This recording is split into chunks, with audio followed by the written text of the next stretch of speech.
microfone que eu coloquei. Só eu estou com sem áudio.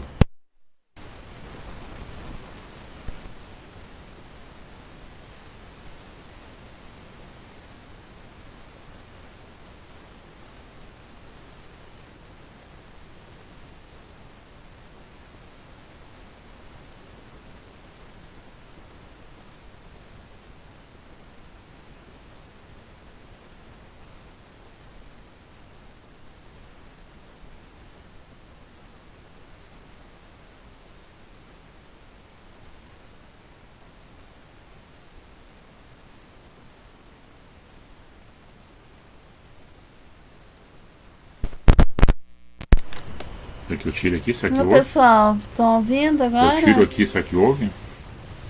Informações. Eu tirei não, é que eu tirei aqui, só isso. Vamos ver, fala aí, vamos ver se eles perguntam. Não, se tu escutar ali, todo mundo escuta, né?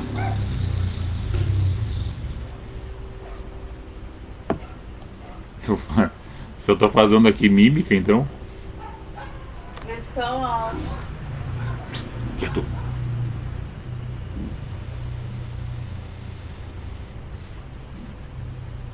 Tá, mas Ok. tá bom? Vamos ver. Só perguntei se está o áudio. Tirou dali, eu acho que aquele coisa não dá pra botar ali. Não, sempre deu. Eu perguntei se estão escutando. Estão escutando? Ninguém tá respondendo. Ok, o Zico falou. Até agora eles não escutaram nada. É? Eu acho que não, porque tava sem áudio. Tá, mas eu quero saber se tu tá escutando.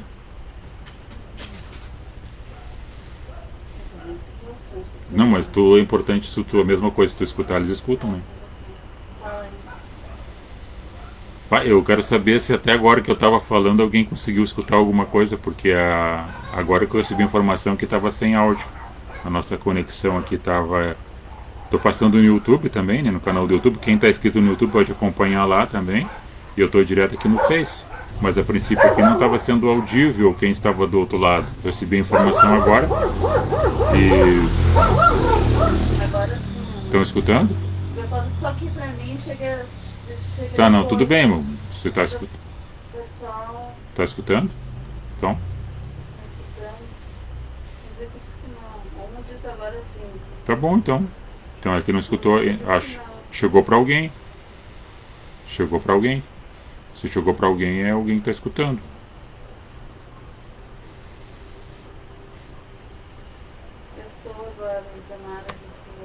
Tá bem? Tá. Tá ok, então. Vamos em frente.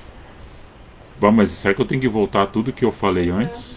Se as pessoas não estavam escutando, eu não estou escutando nada. Tá, eu vou reiniciar aqui. Se caso eu repetisse muito repetitivo, depois me perdoem, porque a nossa conexão sempre foi boa, que a gente ficou um tempo sem fazer. Talvez tenha dado algum problema aqui na interferência da nossa microfonia. Eu estava falando da mensagem do Bom Mestre, de Jesus, o Verbo encarnado, que se fez presente na Terra pela intervenção do Espírito Santo, nascido de uma mulher. O grande Espírito Eu Sou, o Deus que não existe, porque Ele é, acredita-se ou crê ou não crê. Daí se fala de teologia. Teologia seria o estudo de Deus. Agora eu perguntei para as pessoas aqui dentro do meu entendimento. Se nós pudéssemos estudar Deus, Ele não seria Deus. Como é que a criatura vai estudar o Criador? Ele não é matéria física que pode ser palpável ou colocada em laboratório. Ele não pode ser escavado dentro de uma antropologia, a ciência humana, para dizer assim, olha, Deus existe ou Deus não existe.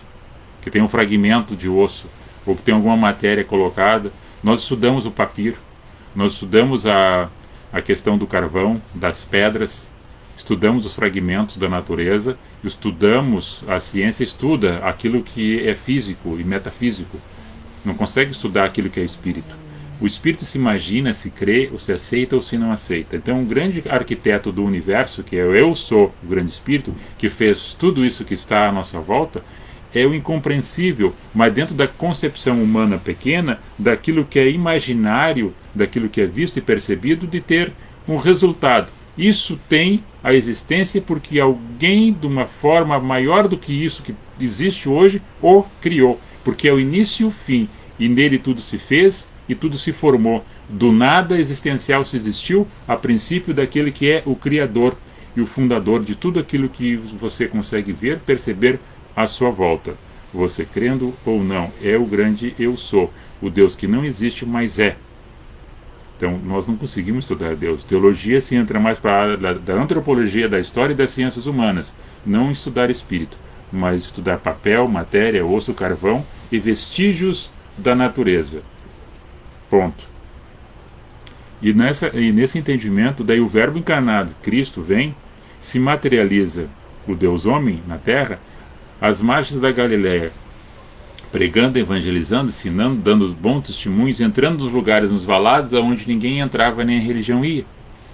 E quando ele vem quebrando esses paradigmas, o bom mestre, que ensina para nós no seu comportamento, a parábola viva, que é Cristo caminhando na terra, nas suas mensagens, nos seus atos, no seu poder e na sua glória, e nos milagres que ele fez e ainda continua fazendo em nosso meio, através do amor em nossos corações.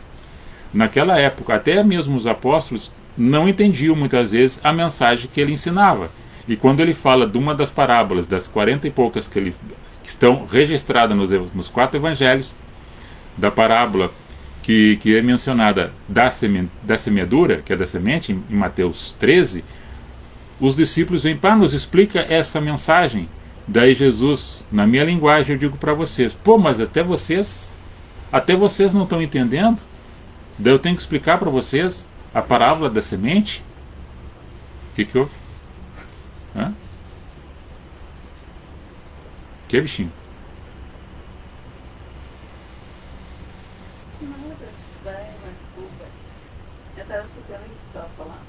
E aí, ela deu uma risada, ela achei que estava te dando problema aqui no áudio de novo.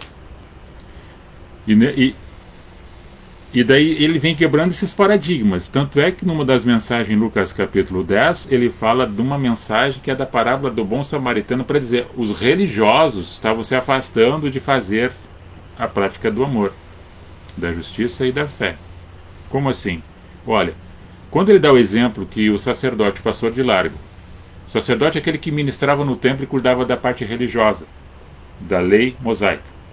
O levita era aquela tribo separada das 12, uma das 12 dos levitas, que ministrava a adoração a Deus através dos louvores.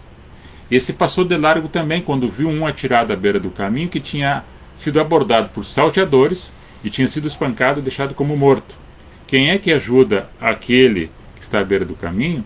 Um samaritano. E por que Jesus traz a parábola do samaritano? Porque os samaritanos, os judeus, não se davam, eram intrigados. E daí essa mensagem traz que o povo que era intrigado com aquele que era tido como preconceituosos. Os judeus tinham preconceito com os samaritanos tinham preconceito com os judeus, eles não se davam, eram inimigos, adversários. E o samaritano vem, acolhe, bota azeite, dá vinho, pega, leva na sua cavalgadura, leva na estalagem, deixam as moedas e diz para o dono da hospedaria: eu uso tanto que for necessário, quando eu passar aqui de volta, pagarei o que faltar. Certo? Então essa mensagem que Jesus está trazendo, ele está quebrando os paradigmas. Quando Jesus entra no templo, aos sábados, que era o hábito dos religiosos, que é o sábado, era o dia de estar na casa do Senhor, Jesus, seguindo a tradição, porque era um judeu, porque ele não veio quebrar a lei, nem as leis dos profetas, ele veio cumprir nele toda a lei e os profetas, para que nele se cumprisse e nós não precisaríamos cumprir. Mas então ele vem e entra no templo e ele está observando que eles estão lendo alguma mensagem dos livros dos profetas e dos salmos, que eram os 5 livros, né, que era o Pentateuco que você tinha até o momento, da lei mosaica. Ele fala para eles: vocês acham que através das escrituras vão encontrar a vida eterna. Beleza, pois elas falam de mim. Quando falava isso, eles ficavam intrigados com ele, ficavam odiando cada vez mais e invejando ele. Mas ele está falando que é Deus? Pois ele era e é. E se manifestando daquela forma, naquele momento, naquela ocasião, eles mais ainda o rejeitavam. Principalmente os religiosos, porque queriam continuar dentro do sistema mosaico. E Jesus vem trazendo a nova vida, o pão que descia do céu, a mensagem que era a nova aliança, a novo religação e reconexão com o divino, o grande Espírito. E para entender isso, ele vai dando a mensagem de chegar nos valados, nas pessoas excluídas da sociedade, os publicanos, as prostitutas, as meretrizes, entrando e sentando com os pecadores. Não, porque os religiosos eram santarrão, eles não se misturavam. Não, era só eles na classe deles, era o clero, né? Era o grande clero, era o clã. E era eles com a burguesia, era eles com alianças com os governantes de Roma, para continuar na soberba e comendo o melhor dos manjares e sobrecarregando o povo.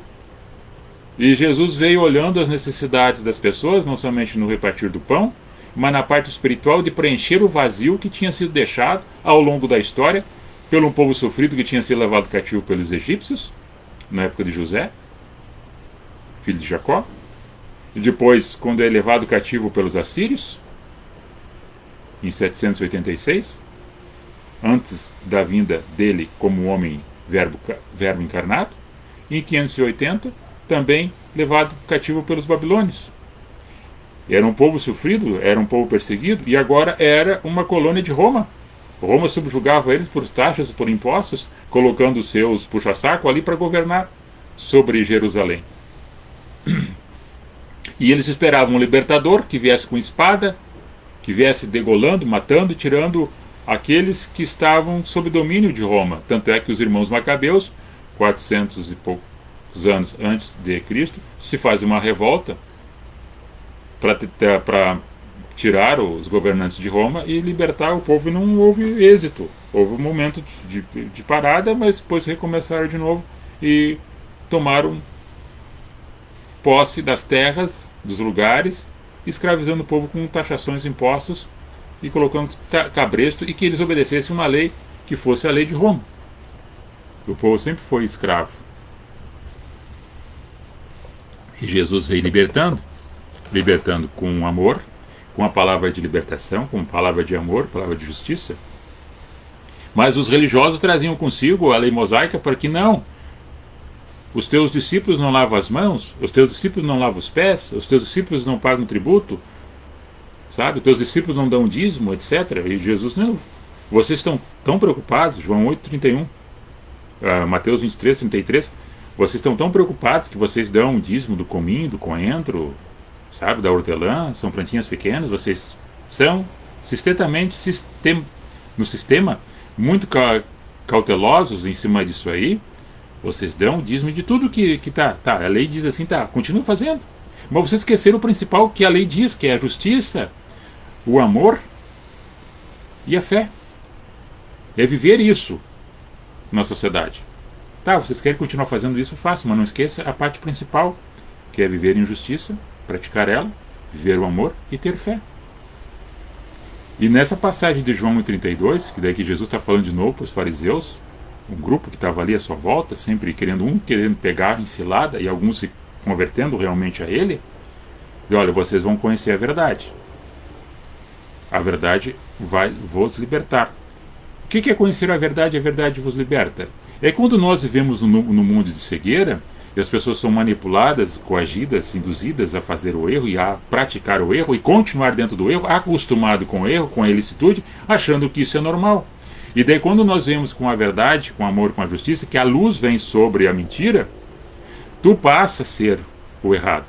Porque o mundo está acostumado com tanto erro, com tantas injustiças, quando viemos falar do amor, falar da justiça, falar da harmonia, tu que parece que está errado, porque tu está andando na contramão, na inversão daquele valor que foi colocado ao longo do tempo na história da humanidade, e Jesus veio com essa mensagem, com um pão novo caído do céu.